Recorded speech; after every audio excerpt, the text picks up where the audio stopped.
The Bible says that the walls of Jericho fell after the Israelites marched around city walls for 7 days. This is known as the Battle of Jericho, and it was the first battle fought by the Israelites as they worked toward the conquest of Canaan. Now, Canaan is the land that God told Abraham his descendants would inherit, aka the Promised Land. If you're Christian or Jewish, you're probably familiar with this story, but I'm not sure that many people realize that Jericho and Canaan, they were in Palestine.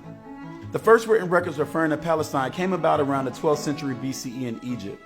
Back then, the term Peliset was used to describe neighboring people or land. In the 8th century BCE, the Assyrians referred to the region as Palastu, and eventually these names were carried over to the Greeks, appearing in the history of Herodotus as Palestine. In 1516, Ottoman Turks invaded and occupied Palestine. This occupation lasted for 402 years, except for the 9 years between 1831 and 1840, when the Egyptian governor Muhammad Ali sent in troops to capture it. This was short-lived because the Ottomans regained control and ruled Palestine until 1918, when the Ottoman Empire fell after World War I. As you can imagine, after 400 years of occupation by the Ottomans, Arab Palestinians were ready to get them out their land so they could have their own identity, and World War I created an opportunity for this to happen. In 1916, Britain entered an agreement with Arab leader Hussein bin Ali that said that Britain would help fight the Ottomans if they could secure economic and other privileges in the region. In exchange, Britain said that they would recognize and support an independent Arab state. A year later, Britain's Foreign Secretary Arthur Balfour wrote what's known as the Balfour Declaration. This declaration basically said that Britain would establish a national home for Jewish people in Palestine and that they would do whatever it takes to make that happen. They went on to say that nothing shall be done to prejudice the existing rights of non-Jewish communities. So what they were basically saying is, hey Jewish people, we're going to give you some land in Palestine, but leave the people that's already living there alone. Now you might be wondering, who gave Britain the authority to divide up the land? Well, remember, this was during the middle of World War I, and little did the rest of the world know, Britain and France had entered into an agreement in 1916 where they had already drew up a map of how they would divide the land that they would acquire if they won the war. Basically, dirty double dealing. Arabia's for the Arabs now. That's what I've told them anyway. That's what they think. That's why they're fighting. Oh, surely. Essentially, Britain had the Arabs do the dirty work of fighting the Ottomans. And once they controlled the region, instead of keeping the promise of supporting their independence, they gave away part of the land to the Jews. As you can imagine, this didn't go over well with the Arab Palestinians. Now, it's important to point out that there was already a Jewish population that was native to Palestine. However, in 1914, they only made up just under 14% of the total population. It's no secret that Jews have been some of the most persecuted people in the world, dating back centuries.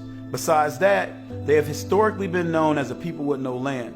So in 1896, a Jewish journalist named Theodor Herzl published a paper that eventually led to the start of Zionism. His idea was basically that the world was so anti-Jew that they would never be able to fully assimilate, so the only solution was the establishment of a Jewish state. Now don't forget that the land that God promised to Abraham's descendants is in Palestine. So what better place to migrate to? World War I ended in 1918, and the League of Nations began to start dividing up territories that once belonged to the Ottoman and German empires. And just as engineered in backdoor dealings, Britain was given a mandate over Palestine. Now that Britain had acquired Palestine, they didn't bother to consult with the native Palestinians about how they wanted to move forward with their future, and instead asked Zionists what their vision for Palestine was. After decades of continuous Jewish migration and realizing that Britain wasn't going to help them achieve independence, the Palestinians revolted in 1936. In an effort to stop the revolt, British forces arrested, tortured, and executed Palestinians. They also exiled Palestinian leaders and blew up the homes of Palestinian civilians. This resulted in Palestinian fighters attacking British and Jewish targets. Then, British and Jewish forces retaliated, conducting raids on Palestinian villages. Over time, Britain figured that they needed to do something about all the chaos that ensued, so they created the Peel Commission to investigate how they could solve the problem. Their solution was to further divide the land, giving part of the land to Jews and another part to Palestinians. Now the problem with this was that Palestinians were still the majority, so around 250,000 of them had to be forcibly removed to make room for a Jewish state. As you can imagine, this made matters even worse. By 1939, Britain was running out of options, so they came up with what's known as the White Papers. The white paper said that Palestine would gain independence in 10 years and that it would no longer be partitioned and that everyone living there had to share the land together. It also imposed limits on Jewish land purchases and greatly restricted Jewish immigration. Zionists felt betrayed by this, and some retaliated by setting off bombs around the country, killing dozens of Palestinians. 1939 also saw the start of World War II, where the world witnessed the genocide of over 6 million Jews. In an attempt to find asylum, Jews began migrating to Palestine. This set off an even bigger conflict between the Zionists and Britain. Exhausted from fighting in both World War II and against the Zionists, Britain gave up on their interest in Palestine and asked the United Nations to take over in 1947. The UN's plan was to partition the country, designating half of it for a Jewish state. Palestinians and the rest of the Arab world rejected the idea, but the Zionists agreed.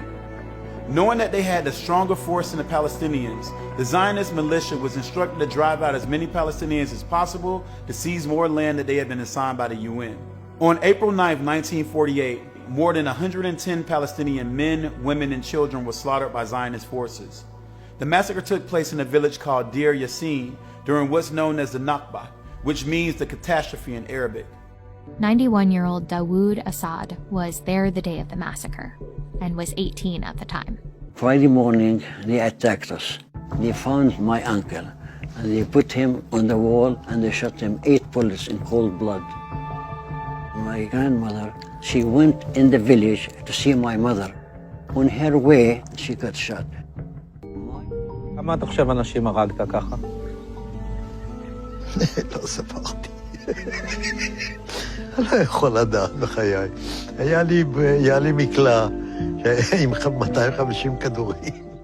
The time between 1947 and 48 was known as the Palestine War, where it's estimated that 6,000 Jews and 10,000 Palestinians were killed, with 750,000 Palestinians forcibly removed from their homes and pushed into refugee camps. 1948 was also the year that David Ben-Gurion proclaimed the establishment of the State of Israel, with the Palestine National Council proclaiming Palestine as a state in 1988. In 1987, the Islamist militant movement Hamas was founded the day after an Israeli army truck crashed into a car and killed 4 Palestinian day workers. In the time since, Hamas has perpetrated countless violent attacks against Israelis and worked in opposition of any progress toward peace that Palestine attempted with Israel. The early 90s brought about the Oslo Accords. This was essentially a peace plan that was negotiated between Israel and Palestine that was intended to finally put an end to all the fighting. Unfortunately, the terms of the plan were opposed by citizens on both sides, and the goals of the Accords never came to fruition. In November 1995, an Israeli extremist assassinated Israeli Prime Minister Yitzhak Rabin at a peace rally. Basically, he killed his own country's leader because he was simply trying to make peace with Palestine. Now in this video, I intentionally left out some of the more recent events that happened between Israel and Palestine. And I did that because I'm not interested in the debates, and I'm not interested in trying to determine who's the bad guy and who's the good guy. I don't have a dog in this fight. I'm not from Palestine, and I'm not from Israel. I'm not Muslim, and I'm not Jewish. But what I am is a human being. And as a human being, I got tired of stories being given with no context and arguments and debates being had that didn't have any basis in fact or history. Do what you want with the information that I provided. You can agree with it or not. You can believe it or not. You can get mad or not. But at the end of the day, if you have a problem with anything that I said, your issue is with history, not with me.